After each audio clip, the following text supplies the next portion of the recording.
আমরা একেবারে পুঙ্খানুপুঙ্খভাবে আমরা চাইবো যে শেষ বস্তা চিনিটা পর্যন্ত যাতে আমরা উদ্ধার করতে পারি, যদি আমাদের আয়ত্তে থাকে বা ইয়েতে থাকে। আর জড়িত সকল আসামি যাতে আমরা আইনের আওতায় নিয়ে আসতে পারি, যাতে একটা দৃষ্টান্ত স্থাপন হয়, এই ব্যাপারে আমরা তৎপর আছি। ওই যে বাদী যে এজাহার দিচ্ছেন, বাদী এজাহারের মধ্যে 11 জন আসামি নামাঙ্কিত আছেন এবং 7-8 জন অজ্ঞাতনামা আছেন। তো ওনার হলো 18-19 জনের ছিল, মানে দল ছিল আর কি।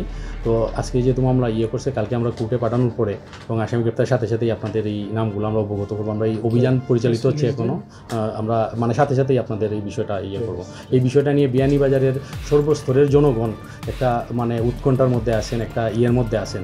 এই কারণে আসলে আমাদের স্যারের আজকে প্রেস ব্রিফিংটা করা, যে বিয়ানীবাজারের জনগণকে আশ্বস্ত করা যে আমরা যে কোনো ধরনের মানে অপরাধ এবং যে কোনো ধরনের এই অরাজকতার বিরুদ্ধে বিয়ানীবাজার থানা পুলিশ তৎপর আছে এবং আপনাদের নিয়ে এগুলো আমরা সঠিকভাবে মোকাবেলা করব।